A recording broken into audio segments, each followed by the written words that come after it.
الحمد للہ رب العالمین والصلاة والسلام علی سید الانبیاء والمرسلین اما بعد اعوذ باللہ من الشیطان الرجیم بسم اللہ الرحمن الرحیم اعبدوا اللہ مخلصین لہ الدین وقال تعالی واعبد ربک حتی یأتیک الیقین وقال رسول اللہ صلی اللہ علیہ وسلم الدین النصیحہ صدق اللہ العظیم وصدق رسولہ الکریم۔ بزرگوں، بھائیوں اور محترم خواتین، اللہ تعالیٰ نے ہمیں دین دیا اور دین کی محنت دی۔ دین کے جو احکام مردوں پر فرض ہیں وہی احکام عورتوں پر بھی فرض ہیں۔ مردوں پر جس طرح سے 5 وقت کی نماز، رمضان کے روزے، صاحب نصاب ہونے پر زکوٰۃ، صاحب استطاعت اور حج کی مقدار ہونے پر حج فرض ہونا، یہ عورتوں پر بھی فرض ہے۔ جس طرح عورتوں کو پردہ کرنا فرض ہے، اسی طرح مردوں کو اپنی نگاہوں کی حفاظت کرنا بھی فرض ہے۔ جس طرح عورتوں کو نامحرم سے بلا ضرورت، بلا حاجت کے بات کرنا منع ہے، اسی طرح مردوں کو بھی نامحرم سے بات کرنا، ہاتھ ملانا منع ہے۔ جس طرح سے مردوں کو ذمہ داری ہے کہ جتنا دین خود جانتے ہیں اوروں کو پورا دین سکھانے کی محنت کریں، محلے میں ایک بھی بے نمازی نہ رہے، ایک بھی بے دین نہ رہے، شریعت کا سارا طریقہ ہر ایک مرد میں آ جائے۔ یہ فکر اور ذمہ داری جس طرح مردوں کی ہے، اسی طرح سے یہ ذمہ داری عورتوں کی بھی ہے۔ جس طرح سے نماز، روزہ، تلاوت، ذکر، اذکار شریعت و سنت کے مطابق کرنے کی ذمہ داری مردوں کی ہے، اسی طرح سے عورتوں کی بھی ہے۔ مرد کی ذمہ داری ہے قرآن مجید صحیح پڑھے اور صحیح تلفظ کے ساتھ پڑھے، اسی طرح عورتوں پر بھی یہ ذمہ داری ہے کہ قرآن مجید کو صحیح پڑھے اور صحیح تلفظ سے پڑھے۔ جس طرح مردوں کے لیے ذمہ داری ہے کہ اللہ کے نبی جناب رسول اللہ صلی اللہ علیہ وسلم کی بتلائی ہوئی مسنون دعاؤں کے ساتھ اعمال کرے، عورتوں کی بھی ذمہ داری ہے کہ اپنے ہر کام کاج کی مسنون دعائیں حاصل کرے، سیکھے اور ہر کام سنت کے طریقے کے مطابق کرے۔ یہ جو 2 باتیں ہیں، اللہ کے حکام اور نبی کریم صلی اللہ علیہ وسلم کے طریقے زندگی میں لانا اور اس کو پوری دنیا میں زندہ کرنے کی محنت کرنا، اس کو کہتے ہیں دعوت و تبلیغ کی محنت، اور اس کو کہتے ہیں دین۔ اس دین کو اپنی زندگی میں لانے کے لیے 2 باتیں بہت اہم ہیں۔ سب سے پہلی چیز، 2 باتوں سے پہلے ایک بنیادی چیز، نیت درست ہو۔ قرآن میں اللہ تعالیٰ نے کئی جگہ پر فرمایا، نبی کریم صلی اللہ علیہ وسلم کو تسلی دیتے ہوئے فرمایا کہ حضور کے مجلس میں آنے والے کچھ لوگ جب مجلس سے اٹھتے تو ایسے اٹھتے جیسا انہوں نے کچھ سنا ہی نہیں۔ تو اللہ نے قرآن میں کئی مرتبہ کہا، اے نبی صلی اللہ علیہ وسلم، آپ ان لوگوں کو جو ماننے کی نیت سے سننا نہیں چاہتے، آپ ان کو سنا نہیں سکتے، اس لیے کہ ان کے تو دل کے کان بند ہیں، ان کو سمجھنا نہیں۔ تو پہلے عمل کرنے کی نیت سے سننا۔ دوسری بات اللہ تعالیٰ نے قرآن مجید میں بار بار جو فرمائی وہ یہ ہے کہ ان لوگوں کے اندر جو ہے دیکھتے تو تھے لیکن عبرت کی نگاہ سے نہیں دیکھتے تھے۔ حضور کی طرف دیکھ رہے ہوتے تھے، ینظر الیک، آپ کی طرف دیکھ رہے ہیں، لیکن ان کو سمجھنا نہیں ہے، عبرت حاصل نہیں کرنا ہے۔ تو نیت درست ہے تو اللہ تعالیٰ جو ہے بادشاہ نجاشی کو حبشہ میں بیٹھے ہوئے ہدایت دے رہے۔ ماننے کی نیت ہے تو وحشی رضی اللہ تعالیٰ عنہ، حضرت حمزہ رضی اللہ تعالیٰ عنہ کے قاتل تھے، لیکن پھر بھی طائف میں بیٹھے ہوئے ان کے دل میں طلب پیدا ہوئی تو وہاں پر بھی ہدایت کی بات پہنچ گئی، وہاں سے آ گئے بلانے پر۔ تو بنیادی چیز ہماری نیت درست ہو۔ اب 2 اہم چیزیں جو دعوت و تبلیغ کی مبارک محنت ہو، یا مدارس کی ہو، مکاتب کی ہو، خانقاہ کی ہو، دین کے ہر شعبے میں 2 چیزیں لازمی ہیں جس کو دین کہتے ہیں۔ پہلی چیز اطاعت، اللہ کے راستے میں نکل کر پہلی چیز کیا سیکھنا؟ اطاعت۔ اطاعت کہتے ہیں اللہ کا حکم ماننا۔ صحابہ سفر میں ہیں، حضور نبی کریم صلی اللہ علیہ وسلم کے کان میں بات پہنچی، کسی صحابی نے بتایا کہ فلاں ساتھی نے روزہ رکھ رکھا ہے، رمضان کا مہینہ ہے، ان کو جو ہے یہ لگا رمضان کا مہینہ ہے، روزہ رکھنا عبادت ہے، روزہ چھوڑا نہیں جا سکتا۔ حضور نے فوراً حکم فرمایا روزہ کھول دو۔ جس وقت شریعت کا جو حکم ہو، اذان ہو رہی ہے، کلام اللہ کی تلاوت تو بہت اہم چیز ہے، جو کلام کی تلاوت کرے اس کو تو دعائیں مانگنے والوں سے بھی زیادہ ملتا ہے، لیکن اذان ہو رہی ہے، حضرت تھانوی فرماتے ہیں تلاوت کو موقوف کر دو۔ زور سے کلمہ طیبہ کا ذکر کرنا شیطان کو بھگاتا ہے، دل میں نور پیدا کرتا ہے، لیکن پاس میں کوئی نماز پڑھ رہا ہے تو شریعت کہے گی ذکر آہستہ کر۔ اسی طرح سے پہلی چیز اطاعت، اللہ کے حکم کو ماننا۔ دوسری چیز اتباع، قل ان کنتم تحبون اللہ فاتبعونی۔ جس کام کا، جس عمل کا جو طریقہ، تعلیم کرنے کا جو طریقہ، ابو ہریرہ رضی اللہ تعالیٰ عنہ فرماتے ہیں نبی کریم صلی اللہ علیہ وسلم 3 کی بات اس طرح کرتے کہ ایک ایک لفظ اگر کوئی لکھنا چاہتا لکھ لیتا، کوئی یاد کرنا چاہتا یاد کر لیتا، کوئی سمجھنا چاہتا تو سمجھ لیتا۔ تعلیم اس طرح کی جائے کہ پڑھنے والے کو بھی پتہ ہو میں کیا پڑھ رہی ہوں، کیا پڑھ رہا ہوں، سننے والوں کو پتہ چلے کیا پڑھا جا رہا ہے، اور سمجھنے میں آسانی رہے کہ ہر لفظ کو صاف پڑھنا۔ درود شریف آئی، نبی کریم صلی اللہ علیہ وسلم کا نام آیا، درود شریف صاف پڑھنا۔ جو موضوع ہم پڑھ رہے ہیں، فضائل نماز پڑھ رہے ہیں تو نیت کر کے پڑھنا کہ یہ میرے اندر آ جائے۔ حضرت یوسف صاحب رحمۃ اللہ علیہ فرماتے تھے ایک بات، ایک حدیث ہم نے 1000 مرتبہ سنی، لیکن 1001 مرتبہ وہ حدیث ہمارے سامنے پڑھی جا رہی، دل میں نیت کریں گے اے اللہ اس کا نور مجھے عطا فرما، اللہ تعالیٰ ایک نئی کیفیت اور نئی ہدایت کی بات اس حدیث کے ذریعے سے ہمیں سمجھائے گا۔ تو ابو ہریرہ فرماتے حضور دین کی بات کرتے تھے، صاف بات کرتے تھے، تھوڑی آواز سے بات کرتے تھے، ہر ایک تک آواز پہنچے، محلے میں نہ پہنچے۔ جو تعلیم میں حاضر ہے تمام کی طرف توجہ دے کے بات کرنا، ہر ایک کی طرف۔ نبی کریم صلی اللہ علیہ وسلم کی صفت لکھی ہے شمال ترمذی میں، حضور بات کرتے تھے پورا متوجہ ہو کے، صرف آنکھ اٹھا کے یا کنکھیوں سے دیکھ کے نہیں کرتے تھے۔ تو دوسری چیز جو ہے وہ اتباع ہے، جو کام کرنے کا جو طریقہ نبی کریم صلی اللہ علیہ وسلم نے سکھلایا وہ طریقہ اختیار کرے۔ آپ صلی اللہ علیہ وسلم نے عورتوں کو کیا ترغیب دی کہ مال کو خرچ کرنے کی ترغیب دی، گھروں میں قرآن کی تلاوت زندہ کرنے کی ترغیب دی، اپنے بچوں کی تربیت کرنے پر جنت کے وعدوں کی ترغیب بتائی۔ ہم گھروں میں تعلیم زندہ کرنے کی ترغیب دیں گے، اس کے فضائل بتائیں گے کہ گھر میں تعلیم زندہ ہوگی تو جیسے گھر میں کسی بھی چیز کی بار بار ایڈورٹائز چلتی ہے، کسی چیز کی تعریف چلتی ہے تو وہ چیز گھر میں آتی ہے۔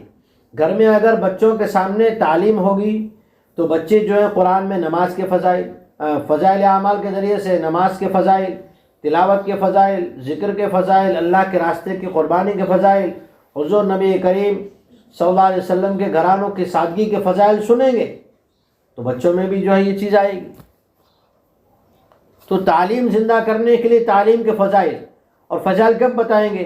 جب ہم نے پہلے سے تھوڑا مطالعہ کیا ہو، تھوڑی کتاب پڑھی ہو تو فضائل بتائیں گے، ورنہ ٹوکیں گے تعلیم تو کرتے نہیں ہو، تعلیم تمہارے گھروں میں کیوں نہیں ہوتی ہے، تو ہونی چاہیے۔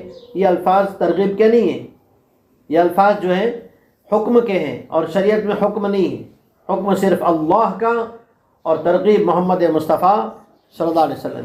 اب حکم کیوں کر رہے ہیں؟ اس لیے کہ ہم نے مطالعہ نہیں کیا۔ حضرت تھانوی فرماتے ہیں دین کی بات کرنا ہے، دین کا کام کرنا ہے، تھوڑی کتاب پڑھو، اس میں سے چند باتیں، 1-2 آیتیں یاد کرو، 1-2 حدیثیں یاد کرو ترغیب کی، تاکہ آنے والی ماں بہنوں کو آپ سمجھا سکو کہ اس پر کیا فضیلت ہے۔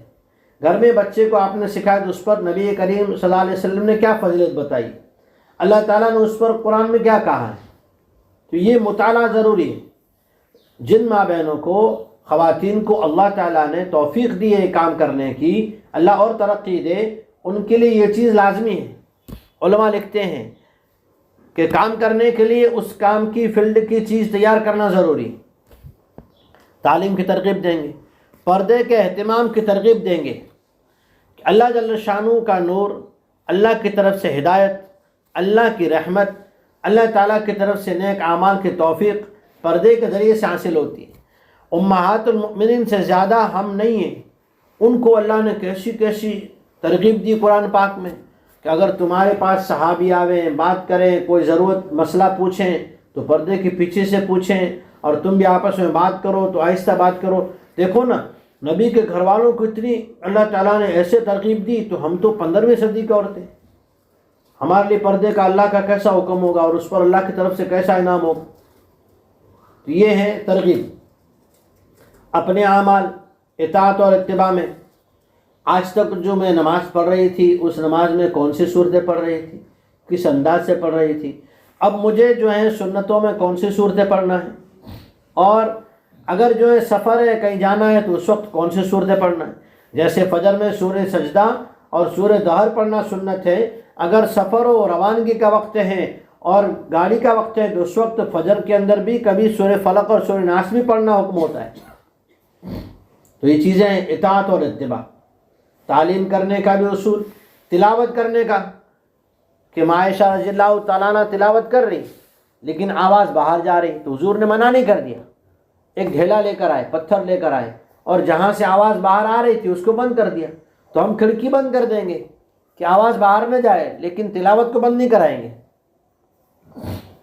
گھر کے اندر نبی کریم صلی اللہ علیہ وسلم جو ہیں تہجد پڑھ رہے ہیں، عائشہ رضی اللہ تعالیٰ عنہ سامنے سوئی ہوئی ہے، جب سجدے میں جاتے ہیں تو پیر کو ہاتھ چھوتے ہیں تو عائشہ رضی اللہ عنہ پیر جو ہے ہٹا لیتی ہے، لیکن عائشہ کو حکم نہیں دیتے کہ تم تہجد نہیں پڑھتی، میں نبیوں کے تیرے گھر میں تہجد پڑھ رہا ہوں، تو نہیں پڑھ رہی؟ نہیں، نوافل نہ کرنے پر تانا نہیں ہے، نوافل نہ کرنے پر ملامت نہیں ہے۔ ملامت کرنا شریعت کے اور اللہ کے حکم کے خلاف ہے۔ اللہ نے ملامت نہیں کی نفل کا اہتمام نہ کرنے پر، تو ہم کون ہوتے ہیں؟ تو یہ ہے شریعت، اطاعت اور اتباع۔ اور پھر ہماری تسبیحات کیا ہے؟ پورے ایمان کا، پورے قرآن کا، احادیث کی جتنی کتابیں، سب کا خلاصہ 3 باتیں: توحید، رسالت، آخرت۔ یہ 3 چیزیں ہمارے دل میں مضبوط ہو جائیں، اس کے لیے 3 تسبیحات کا اہتمام کرنے کی مشق۔ 3 دن اللہ کے راستے میں ہیں، تسبیحات کو دھیان توجہ سے پڑھنے کی کوشش کریں گے۔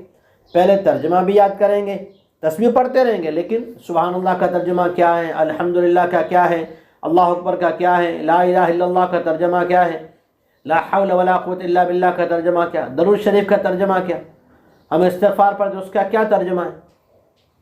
یاد کرنے کے بعد ایسے ہی پڑھتے رہیں گے جب تک ترجمہ نہ ہو، ایسا نہیں کہ تسبیح چھوڑ دیں گے، لیکن جب ترجمہ یاد کر کے پڑھیں گے تو 3 چیزیں مضبوط ہوگی۔ توحید مضبوط ہوگی، دل میں اللہ کی ذات کا، صفات کا یقین آئے گا۔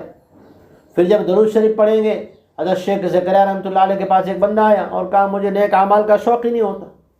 حضرت شیخ زکریا رحمۃ اللہ علیہ نے فرمایا بھائی میں ایسا تو نہیں ہوں ولی کہ تمہیں جو ہے دعا کر دوں، کوئی وظیفہ بتا دوں۔ ایک کام ہو سکتا ہے، اللہ تعالیٰ اپنے نبی سے محبت کرتا ہے، تم درود شریف کا زیادہ اہتمام کرو، اللہ تعالیٰ تمہیں جو انشاءاللہ توفیق دے گا۔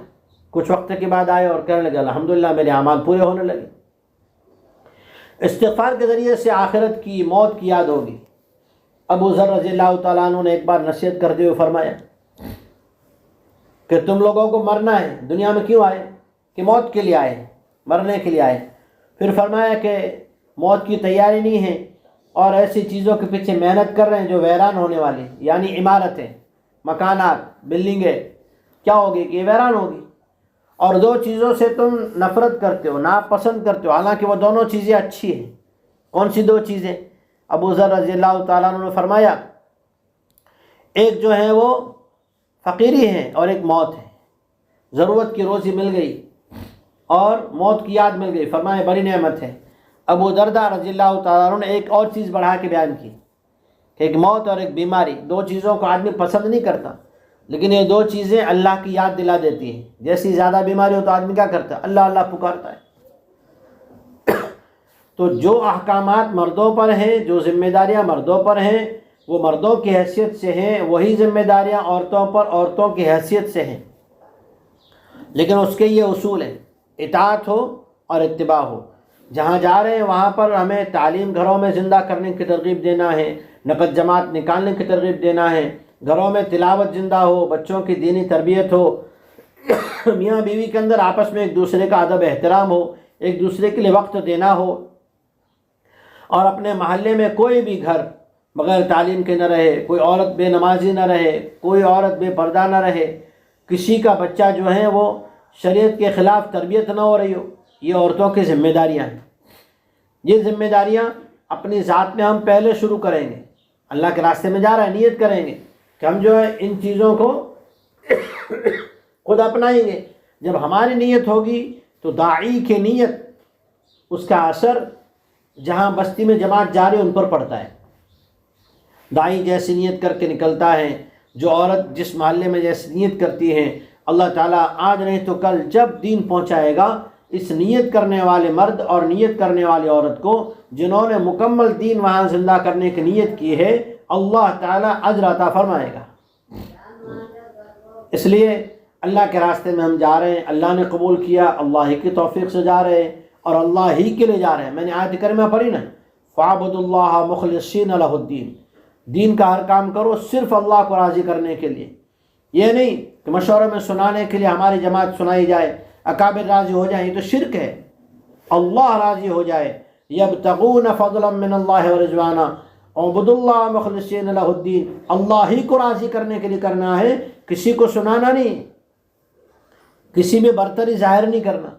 مشکات شریف میں روایت ہے، جس نے علم اس نیت سے سیکھا تاکہ لوگوں کے اوپر اپنی جو ہے بڑائی ظاہر کروں، اللہ تعالیٰ اس علم کے ذریعے سے اس کو ہلاک کر دیتے ہیں، وہ علم اس کے لیے وبال بن جاتا ہے۔ دوسری آیت کا جملہ میں نے پڑھا 14ویں پارے کی، وَاعْبُدْ رَبَّكَ حَتَّى يَأْتِيَكَ الْيَقِينُ، اس محنت کو کرنا ہے موت تک۔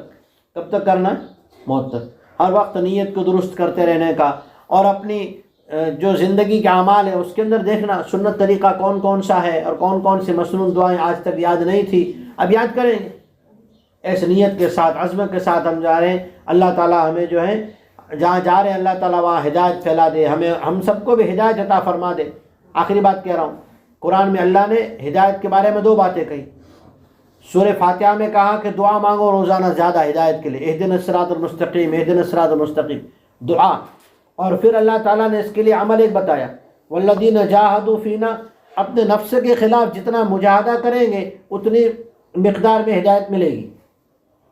تو اللہ کے راستے میں تھوڑا مجاہدہ ہوتا ہے، اپنی طبیعت کے خلاف کھانا پینا رہنا سہنا ہوتا ہے، اسے برداشت کریں گے، اور سنت طریقے کے مطابق سادگی کے ساتھ جو ہے رہیں گے، اور وہاں نیت لے کر جا رہے ہیں انشاءاللہ نقد جماعت وہاں سے نکالیں گے۔